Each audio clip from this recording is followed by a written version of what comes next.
आपल्या संविधानात एक असं कलम आहे ज्याबद्दल खरं तर फारशी चर्चाच होत नाही. अनुच्छेद 34 हे आहे लष्करी कायद्याबद्दल, म्हणजेच मार्शल लॉ. आता या इतक्या गंभीर विषयावर आपलं संविधान नेमकं काय म्हणतं आणि सर्वात महत्त्वाचं म्हणजे ते लष्करी शक्तीला नियंत्रणात कसं ठेवतं, चला आज हेच समजून घेऊया. जरा विचार करा, समजा एका सकाळी आपण उठतो, घराबाहेर पडतो आणि सगळं काही बदललेलं आहे. रस्त्यावर नेहमी दिसणारे पोलीस नाहीत, त्यांच्या जागी प्रत्येक नाक्यावर मिलिटरीचे जवान उभे आहेत. शहरात रणगाडे फिरतायत, सगळा ताबा सैन्याच्या हातात. कसं वाटेल हे सगळं बघून? तर ही जी परिस्थिती आहे ना, यालाच म्हणतात मार्शल लॉ, म्हणजेच लष्करी कायदा. याचा अर्थ काय? याचा अर्थ असा की आपले नेहमीचे कायदे, आपली न्यायालय, सगळं काही थांबतं. सगळा कारभार लष्कर आपल्या हातात घेतं. आणि सगळ्यात मोठी गोष्ट म्हणजे आपले जे मूलभूत हक्क आहेत ते तात्पुरते स्थगित केले जातात. आता प्रश्न हा पडतो की आपल्या संविधान निर्मात्यांनी एवढी टोकाची तरतूद संविधानात ठेवलीच का असेल? म्हणजे लष्कराला एवढे अधिकार देण्याची गरज काय? तर याचं उत्तर आपल्या इतिहासाच्या एका खूप वेदनादायी घटनेत दडलेलं आहे. ही काही उगाच वाटणारी भीती नव्हती, तर एका भयंकर अनुभवातून घेतलेला तो एक धडा होता. बघा, ब्रिटिश राजवटीत काय व्हायचं? लष्करी ताकदीचा वापर भारतीयांना दडपण्यासाठी सर्रास केला जायचा आणि त्यांना कोणी जाब विचारणारं नव्हतं. ह्याच अमर्याद सत्तेचा सगळ्यात क्रूर चेहरा आपण पाहिला तो 1919 मध्ये जालियनवाला बाग हत्याकांडात. आणि म्हणूनच या खोल जखमेमुळेच 1950 मध्ये जेव्हा आपलं संविधान आलं तेव्हा लष्करी अधिकारांवर लोकशाहीची एक घट्ट वेसण घालण्यात आली. जालियनवाला बाग हे फक्त एक हत्याकांड नव्हतं, ती एक चेतावणी होती. लष्करी शक्ती जेव्हा बेलगाम होते तेव्हा काय विनाश होऊ शकतो याचा तो एक जिवंत पुरावा होता.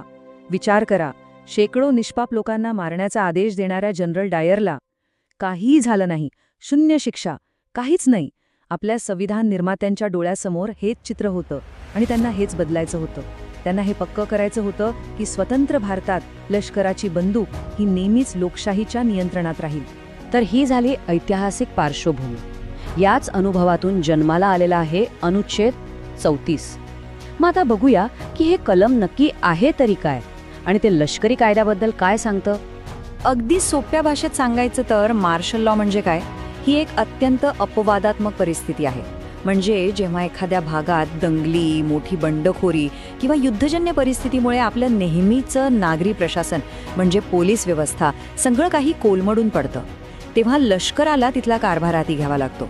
लक्षात ठेवा, हा काही रोजचा नियम नाही, हा अगदी शेवटचा उपाय आहे. पण इथेच सगळ्यात मोठा ट्विस्ट आहे आणि ही गोष्ट खूप महत्त्वाची आहे. अनुच्छेद 34 लष्कराला अमर्याद किंवा मोकाट अधिकार देत नाही, बिलकुल नाही. खरा आणि अंतिम अधिकार हा आपल्या लोकांच्या प्रतिनिधींकडे म्हणजेच संसदेकडेच राहतो. लष्कराने त्या काळात केलेल्या कृतींना कायदेशीर संरक्षण द्यायचं की नाही, त्यांनी दिलेल्या शिक्षा मान्य करायच्या की नाही, हे सगळं संसद कायदा करून ठरवते.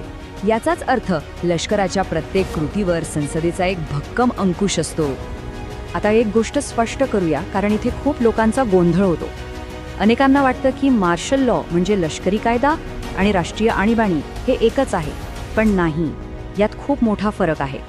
बघा, लष्करी कायदा हा फक्त एका मर्यादित स्थानिक भागापुरता असतो आणि तिथे आपलं सामान्य सरकार आणि न्यायालय काम करणं थांबवतात. याउलट राष्ट्रीय आणीबाणी ही संपूर्ण देशातही लागू होऊ शकते आणि त्यात सरकार, न्यायालय सगळं काही सुरूच राहतं, फक्त त्यांचे अधिकार बदलतात. म्हणजे या दोन्हींमध्ये जमीन आसमानाचा फरक आहे. तर ह्या सगळ्या चर्चेवरून एक गोष्ट अगदी स्पष्ट होते. अनुच्छेद 34 हे लष्कराच्या हातात दिलेलं एखादं कोरं चेकबुक नाहीये, अजिबात नाही. उलट देशावर आलेल्या एखाद्या अत्यंत गंभीर संकटाच्या वेळी लष्कराला काम करता यावं यासाठी दिलेली ही एक मर्यादित शक्ती आहे.